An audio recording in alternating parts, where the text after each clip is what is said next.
With the NHL season just under 3 months away, I'm going to break down multiple Canucks prospects that could make their debuts next season, and Elias Pettersson speaks out on the Vancouver Canucks offseason and management, plus a lot more. So I'll get into that later on this episode. But before I start, I just want to give a shout out to the almost 3,800 of you guys that are subscribed. It's awesome to see the number growing. We're trying to reach 4,000. I know you guys are sick of hearing me say it, but if you haven't subscribed yet, make sure to go down and hit that subscribe button. We'll be here all offseason into next season, giving you updates from around the Canucks. So with that, let's hop straight into the first topic today, which is Canucks prospects due for a debut. Now, when we do look through all these prospects, there are quite a few. The first one being Elias Pettersson, or if you want to say DPD.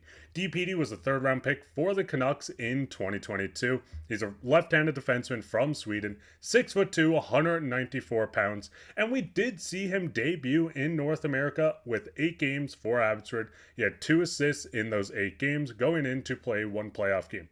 Now with Elias Pettersson, he has developed quite a bit. This was a guy that Patrik Allvin called out by name and saying that he wouldn't be surprised seeing him make the big clubs. He's talked high praise on a guy like Elias Pettersson, and there's a huge reason why. When you look at Elias Pettersson being 6'2", a left-handed defenseman, this is elite prospects breakdown on him when he was going into the draft. Elias is a good skater with a long stride. He can travel with the puck and is quick out of the corners.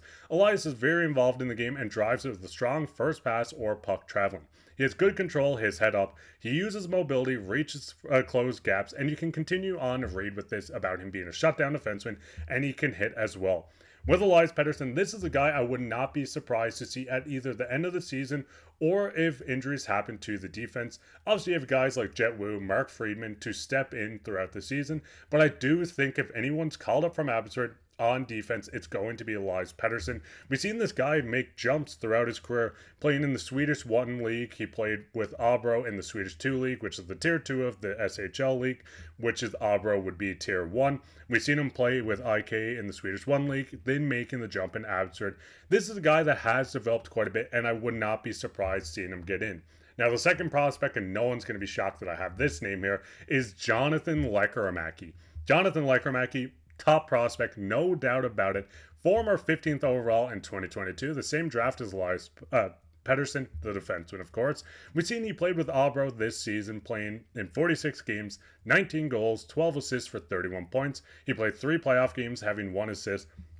And just to speak on a guy like Lekkerimäki, his season was phenomenal. We've seen him win silver in the World Juniors, leading the entire tournament in goals. We've seen him jump into Abro, be the most dominant player on his team. I'm pretty sure it was something like every game he scored, they ended up winning. He helped push his team into the playoffs. Then we've seen him make a jump to Abbotsford, playing in 6 games, 1 goal, 1 assist for 2 points. Now, the biggest thing is, and I know a lot of people have heard me talk about Jonathan Lekkerimäki, but this guy is offensively outstanding. When you do look at the draft guide on a guy like Lekkerimäki, the shot may be the best of Lekkerimäki's offensive tools, but it's not the only one. He's really a reasonable handler with skill to blend pass receptions into dangles. He's great at maneuvering, and once again, you can pause and read through this if you want, but Jonathan Lekkerimäki is by far the top prospect in the Canucks system, and there's a reason for that. He's dominant at every level he's played at. As I said, in the World Juniors, he led the entire tournament with goals, with 9.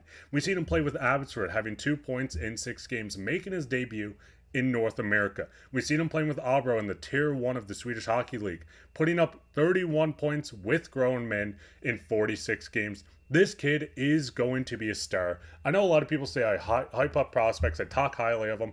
This guy, I'm willing to bet everything on, will make his debut, and I wouldn't be surprised if he did stick around. Now, the third guy I won't touch on too much, as I did recently do a video on him, being Jet Wu. We've seen Jet Wu sign a 1-year extension with the Vancouver Canucks. It was 1 year, 2-way contract, $775,000. Jet Wu is a guy that has not been able to get his footing into the Canucks organization, and by that I mean on the big club. When you look at Jet Wu in 62 games last year, he did have his career high of 31 points, 7 goals, 24 assists, and Jet Wu was a guy that actually got a lot of praise from a guy like Rick Tocchet.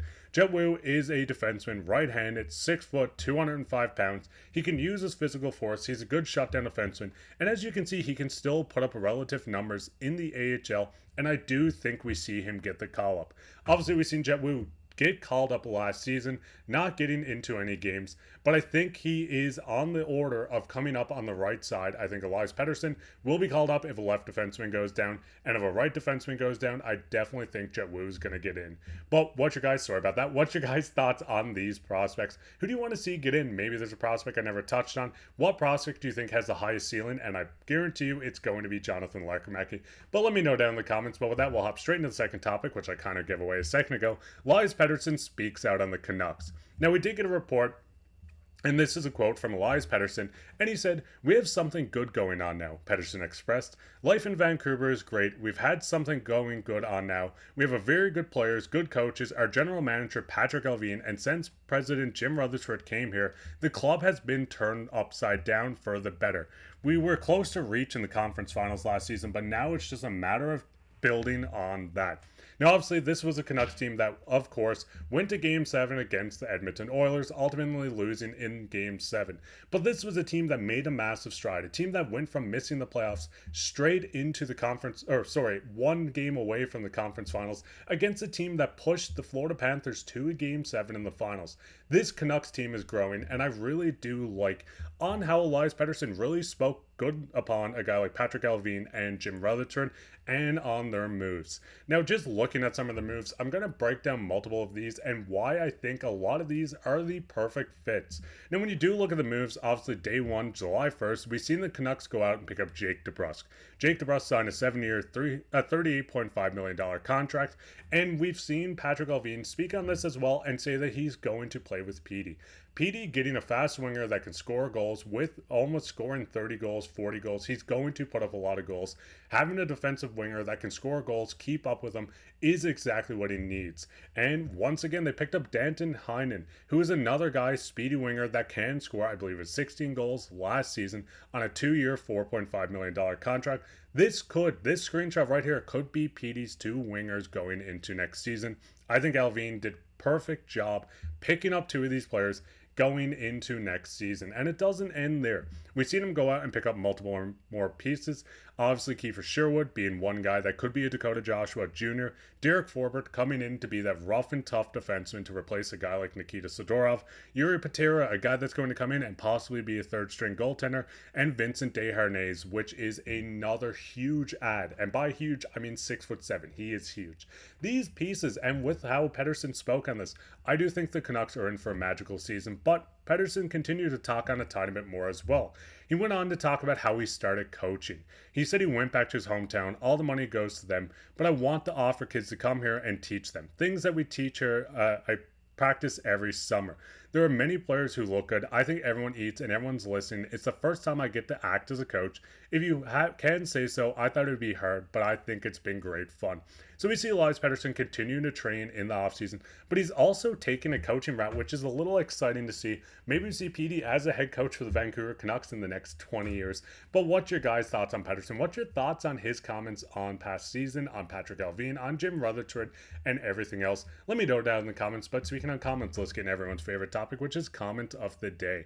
The comment today, I actually wanted to put two in. The first one coming from Brian, where he says, "Where are you from or watching to? Love the East Coast lingo. Yes, I am from Newfoundland. Yes, I don't pronounce a lot of words right. I might speak too fast, but I am as far as east possible. Sometimes the Newfie does come out in me, so you might hear that a bit in the videos." And then we also get a comment from Roger where he says, "I'm watching from Poland." It's awesome, and I kind of brought this up.